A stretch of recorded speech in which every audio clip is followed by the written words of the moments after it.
Hey there, it's Nicole. As we start out this new year, before I get the podcast started, I just wanted to say a huge thank you to everyone, to all of you guys who listen to the podcast, who watch the videos on YouTube, who read the newsletter. I am so touched that I get to be a part of your guys' life and a part of everything you do with your horses. It's amazing. All the messages you send me really mean so much to me. And I don't look at the metrics maybe as often as I should. But for example, the newsletter, I saw the newsletter was reaching 37,000 people. I am blown away and amazed and so humbled and grateful that that many of you want to listen to things that I have to say and write. So if you're not a part of the newsletter, go to newsletter.resilientreiner.com and you can sign up, or you can go to my website, NicoleBurnettCoaching.com, and you can also sign up for the newsletter there, and you're going to get weekly written newsletters on mental performance topics, coaching tips, and you're going to get alerts when the podcast comes out. And again, thousands of you guys listening to this podcast. I am so honored and so humbled. And I just want to say thank you guys so much. Continue to listen. If there's ever a topic you want me to cover, anything that you feel, you just have a burning question on, send it on over. Share an episode with a friend. I just really appreciate you guys so much. And thank you for being here. Hey there, everybody. Welcome back to the Resilient Reiner podcast. This is going to be the first episode for 2024. And I hope you're ready for this new year. It's going to be a good one. Just have a feeling. It's going to be a good year. Let me tell you a story from 2023. As Sarah and Thunder stood in the show pen, the initial moments were tense, but manageable. They began their routine with cautious grace, executing their opening maneuvers with precision. The audience, people in the stands, watched intently. They're hoping for a stellar performance. Fingers crossed. However, as the ride progressed, things took a turn for the worse.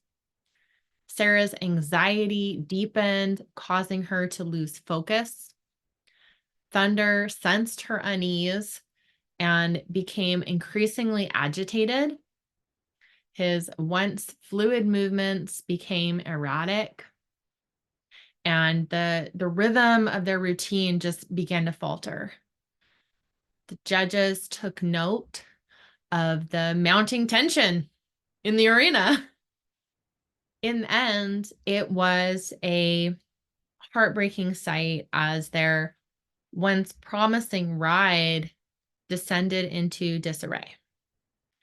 Sarah and Thunder left the arena. Their dreams of a flawless performance just shattered. This is what happens when you neglect the mental side of training and competing. All the time, all of the money on board, on training, on entry fees, all of your dashed hopes and dreams. It's all for naught if you don't also train the one muscle that controls it all, your brain. Don't be this person.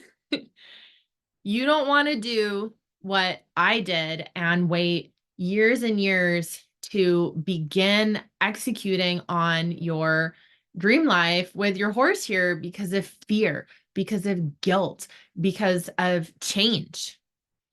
No, you're not going to do that because you are going to be smarter than I was. Yes, you are. These emotions, like I was saying, fear, guilt, this fear of change, all of this stuff, like they can seem so catastrophic. But in the bigger picture, they're kind of trivial. Like they don't have to be a big deal. And as we start out the new year here, if you continue to use these emotions as an excuse And I'm going to call them an excuse for why you can't do this, for why you can't leave your comfort zone. A year from now, you will be in the exact same position. You're going to be blowing runs, praying for change, but running from what you need to do. You're going to be begging for success, but fearing it. And you're going to hope that your show fees aren't just money poured down the drain. So, how do you address this? This is a big deal. I've just been thinking about this the last couple weeks and really felt called to do this podcast episode. And to be honest, I see so often that a big reason that folks freeze out in the show pen is they don't want to be in the spotlight, right? They are terrified of putting themselves out there, putting their horse out there, being in a position where they themselves, where their horse, their tack, their training, their hair, all of it can and probably will be judged. So it is a big deal thing to learn how to embrace the spotlight. How do you not be afraid of being seen? And this is such a mental block, guys, that is so common. And it will help you out not just in the show pen, but it will help you out in your everyday life when you ride and there are other folks out there riding, when you have a lesson and somebody's watching, that you have to not be afraid of being seen. You have to not be afraid to be in the spotlight. So for most folks, this is a massive change. And aside from what is a part of the change itself, how do you make change when that change is different and it can feel so terrifying? How do you do that? Well, I've got you. Okay. In today's podcast, I'm going to give you a 3-part framework to free yourself from this fear, the fear of being seen here. And I'm going to do a complete breakdown for you of how you're going to go from being afraid of being seen and being afraid of leaving your comfort zone to switching into confidence, to ease, to just excitement at this whole experience. Okay. And this is going to allow you to finally start living out your vision board horse life. Because let's be honest here, I do coaching and I can make you a step-by-step mental performance training plan. I can make you a plan for unshakable confidence. But being scared to execute the plan, it's useless. It's not going to help, right? So I really feel like this is my duty here to help you through this very real fear so that you can stop self-sabotaging. We don't want that. We want you embracing this, stepping up, stepping out, not being afraid. Okay. So I hope you're ready because we're starting 2024 here with a bang. And this whole podcast is not just about learned helplessness, but I want to tell a story because maybe you've heard it, maybe you haven't. But there's a story about the elephants. So if you're not familiar with the elephants, elephants are huge creatures and they're often just held and tied in place, constrained by just a small rope, really, that's just tied to one of their legs. And they don't get, no chains, no cages. So if you observe this, it's pretty obvious that at any time, if the elephant wants to, they could absolutely break away from this teeny little rope. But for some reason, these elephants don't. So the reason why, and the elephant trainers will tell you this, is that they use the same size rope for baby elephants. And then they use that same rope all the way up to adulthood. Well, when they're babies, they're too small to break free from the rope. So when they grow up, they're conditioned that the rope is stronger than they are. This is pretty amazing, right? These animals absolutely could break free at any time. And because they believe that they can't, they don't, and they're just stuck, right? This story is really relevant to what we're talking about today, this theme of wanting change, wanting to feel more free and capable, but you're just held so tightly and holding on so hard to your safety and your comfort zone. But at the same time, you're probably spending quite a bit of time, you're just daydreaming about a different life. What if it was different? Right? What if you didn't blow those runs? What if you didn't have your best rides when it was just you alone? What if you could actually make better progress? What if you weren't thrown off when somebody's watching your lesson? So, like these elephants, how many of you go through life where you just cling to a belief that you can't do something just because you failed once before? I really want to challenge you on that. Where in your life are you going through holding on to a belief that you can't do something just because you failed at it once in the past? Failure is a part of learning. You should never give up. Never give up. Okay, so let's go to our steps here. The first step that I'm going to give you is let's start with some understanding. Why do we have anxiety? Why do we have this, it can be such a crippling fear about being seen, about riding in front of other people, about having somebody watch? And we're going to go back many thousands of years here because we have to understand our brains and how they're wired. So, if you've ever heard kind of the pop culture reference of lizard, excuse me, of a lizard brain, that's what we're going to bring up right now is lizard brain. Okay. So, when you think that you're like, why can't I just ride like so and so at the barn? Why am I just such a dummy? Why do I have these thoughts that aren't helpful? Why am I doing this?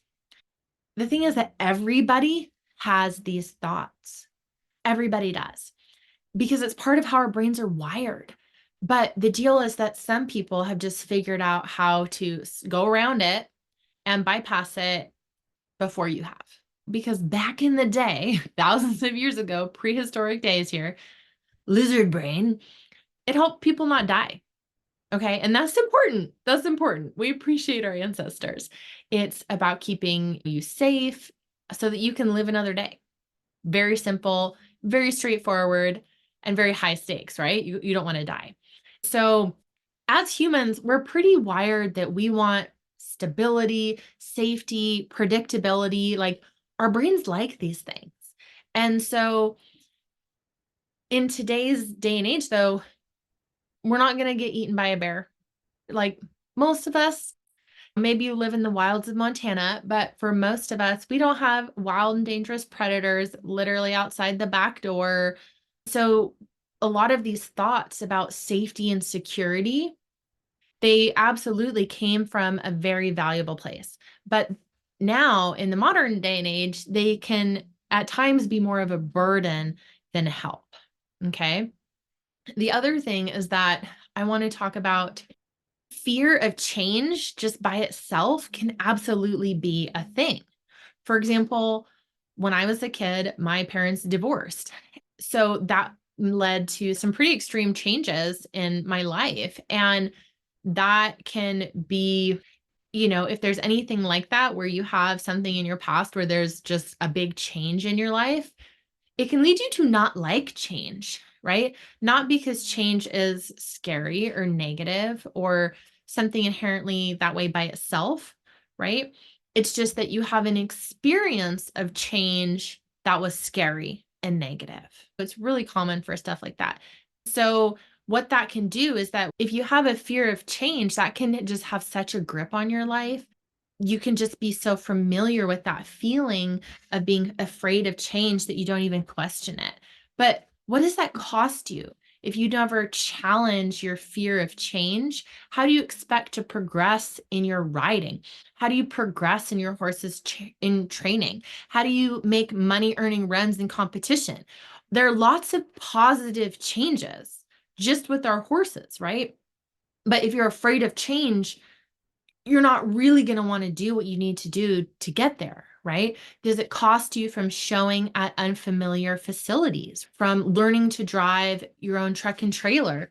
Does it cost you in a relationship with amazing people in your interpersonal relationships, maybe a different or better trainer for you? And do you end up running from the things that would help you, from things that would benefit you in your life? Are you overly fearful of the outside world? So it's something to really think about. But I know if I can overcome my fears, you can too. So step number 2 here is you really want to identify just personal reasons why you might fear being seen. I'm going to share some 3 reasons that are pretty common for why you might fear change, fear being seen. And of course, let's just get personal. These are reasons that personally impacted me and reasons why I avoided change, why I played it small for years. So, straight up, to be honest with you guys, haters. I'm going to be real here, haters. Okay. And I put friends and family in this category because, yeah, unfortunately, better or worse, friends and family absolutely can be some of your worst haters. I don't know if it's just frenemies or if you might relate to feeling like your family is like swimming with the sharks, but this can have a really intense fear of just being seen. And you can have a really strong fear of change because you can be fearful of how haters, like I said, that can include friends and family, how they'll react. That can be friends, family, barnmates, people you know.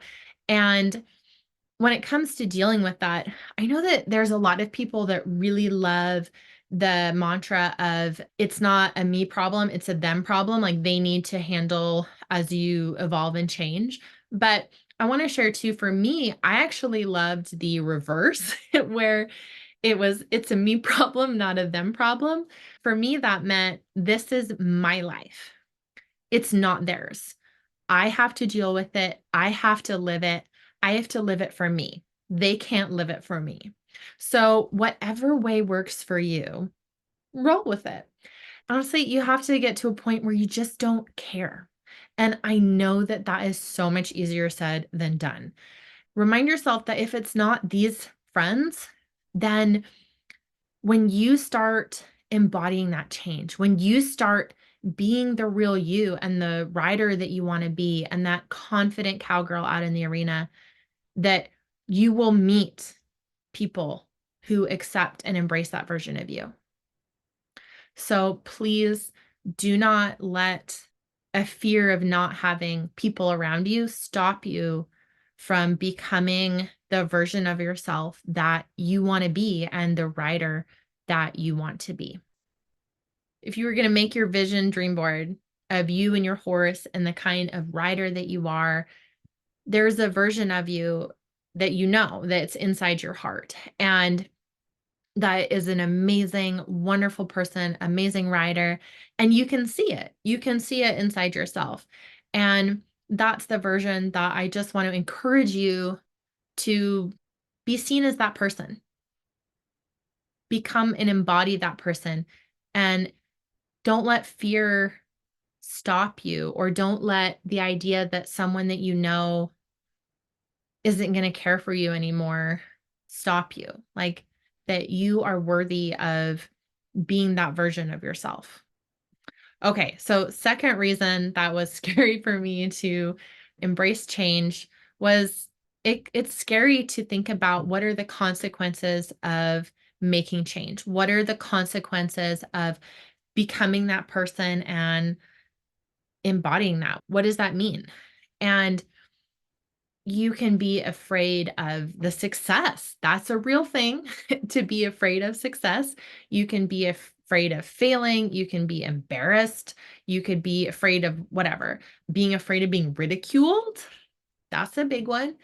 And when you're afraid of whatever these consequences could be, good, bad, and different, you're not going to want to leave your comfort zone. This is where it gets into, it's not just about being seen, it's about what happens if I get seen? What happens when I get seen? And we can pull up our lizard brain again. We don't always want to be seen, right?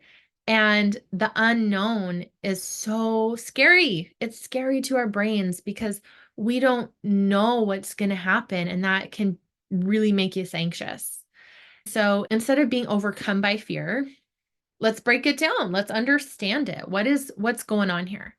And what are we really scared of? This is a really big one because I know for me, it really like opened a lot of doors when I realized that I wasn't just afraid of the thing. I was afraid of how I was going to feel about it. That, for example, if you're afraid of failing, are you really afraid of just not nailing it that time? Or you're really afraid of, say, being made fun of, that you're going to get ridiculed, that you're going to blow right past the second barrel, you're going to spin 5 times, and people are going to laugh about you, they're going to talk about you. So what you're really afraid of is not that you're going to fail at your endeavor, you're afraid of what people are going to say. And we don't always know what people are going to say. So that's scary. And then we're afraid they're going to say the worst possible thing, right? And that's terrifying. I get it. It's terrifying. And so, is there another layer though? If you're afraid of, say, getting made fun of, if you're afraid of ridicule, what is that underlying fear? What's that about? What is our loser brain really worried about? And you're worried about getting kicked out and getting ostracized, ejected from the tribe. Anybody remember Survivor like 20, 30 years ago? And because back in the day, if you got ostracized from the tribe, that was the death sentence, right? How are you going to make it on your own? You needed your group. And that is a very primal fear for why you're anxious and scared. And it can be really helpful to understand when you understand the root of that problem and what sort of connections is your brain making in the background, helpful or not. And you realize that, gosh, I'm afraid that if they laugh at me, that basically my brain saying them laughing at me equals death, then you're like, oh, okay. And it just helps you to move past that. All right. And then the third part here of can be really helpful is do what makes you scared. Embrace the fear. I constantly do things that scare me. I go out of my way to find things that scare me, to do things that scare me, to do scary things that if it's hard, if it's scary, I kind of feel like, well, I have to do it. Like it's good for me. And basically face it head on. You are not going to avoid it. And we're not going to get rid of it because it's impossible to just eliminate fear. That's really not the goal. It's not to eliminate it. It's to just embrace it. It's always going to come back.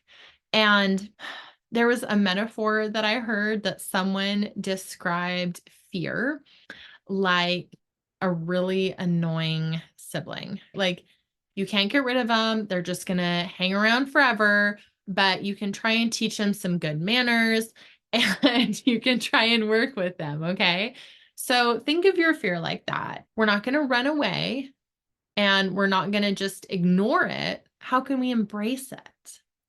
And so it can be really helpful to talk to yourself, to talk to your fear, say, hey, like fear, I really understand that you're here and that you are doing your job. Thank you for doing your job. You're doing a very good job.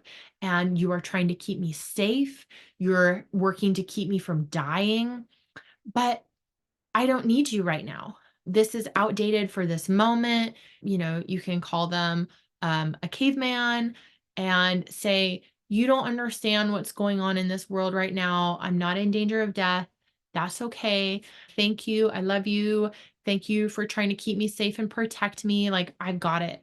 I'm going to take it from here.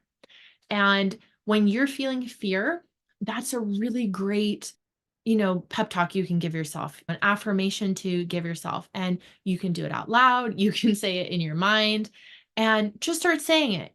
Even if you don't believe it at first, just try it and see what happens.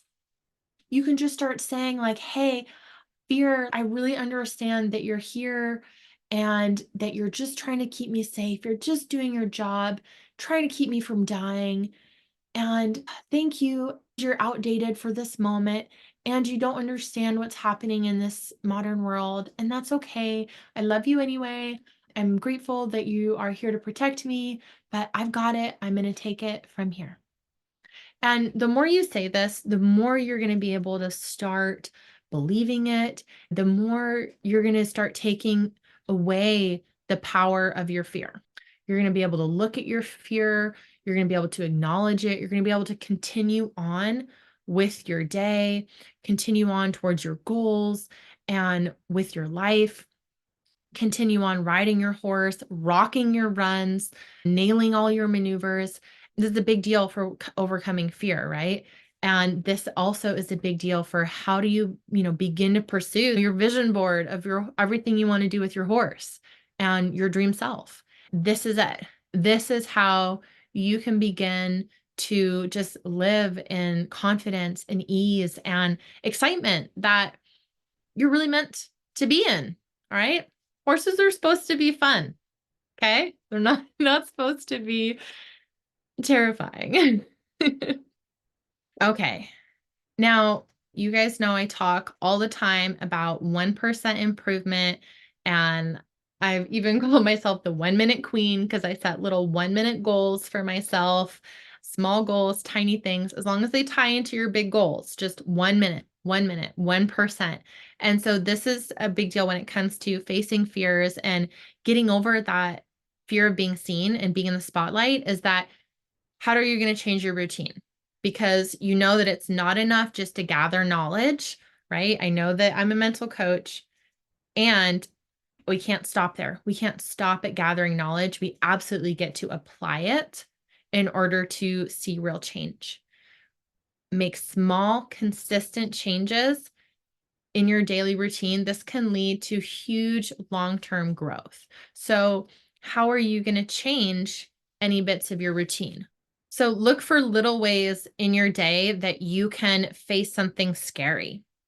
And also in terms of your daily routine, I also talk about the link between confidence and competency.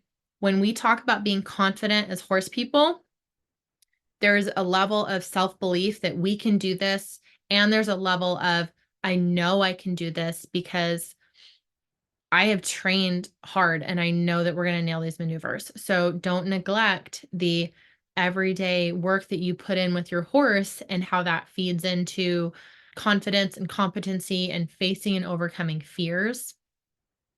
This is important when it comes to facing fears because you need to face it and you're going to feel more confident in facing your fears the more competent you feel, right? So like think of it this way. If you were ever an insecure teenager who wore braces, so many times, if you're wearing braces, you don't want to talk because you don't want to draw attention to your mouth, right? You don't want people looking at that. It's embarrassing. It's not really, but it can feel that way. And so that's an example of you're going to avoid doing it because you don't feel confident. So no matter what, you need to just keep facing your fear head on. Face it, look it dead in the eyes, and no excuses here. No ifs, ands, or buts. Know that you're not feeling well. Embarrass yourself. Okay. That's what I'm telling you to do.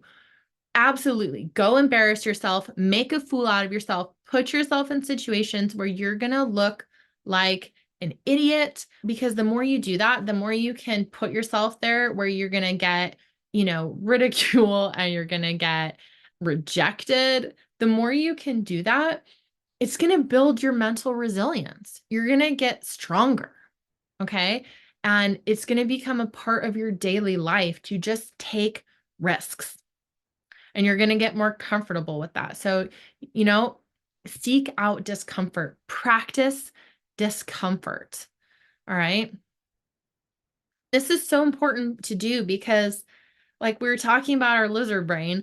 And the thing is that even though our modern lives don't look like what they did thousands of years ago, you don't get your phone might get a software update and it just magically comes through the air and it just does the update, and then boom, you have a software update, and all you had to do was put it on the charger, right? It's amazing.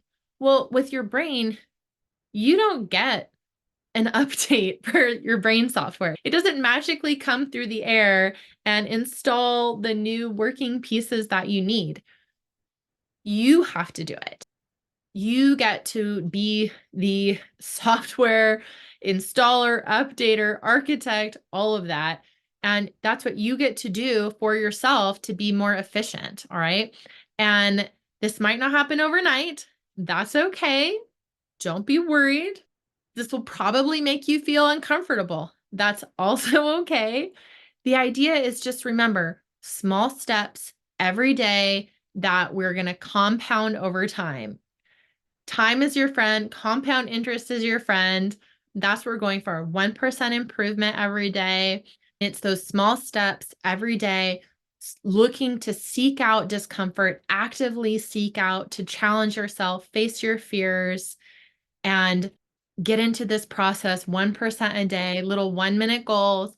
And this is how you're going to get into this process to just get over the problems you have, get over the fear that you have of being seen, and change your life. So get to it. Can't wait to talk to you next week. Hey there, amazing writers. Before we wrap up today's episode, I've got something truly special for you. As we close out 2023 and start anew in 2024, it's the perfect time to reflect on your equestrian journey and set some exciting new goals for the year ahead. I am thrilled to introduce you to my end of year riding reflection worksheet. This isn't just any worksheet. This is your personal roadmap to dive deep into your riding experiences, your dreams, and aspirations to make sure you learn from all you went through this last year and extract the knowledge and wisdom that you need to level up. With this powerful tool, you'll celebrate your achievements, pinpoint areas for growth, and craft a vision for your equestrian journey in this upcoming year. Now, here's the best part. It's absolutely free. It's my gift to you. To get your hands on this invaluable resource, all you have to do is head over to my website, NicoleBurnettCoaching.com, or click the link conveniently placed in the podcast description. So saddle up, grab your favorite pen, and embark on this transformational journey of reflection and vision. Let's make the next year your most remarkable one yet.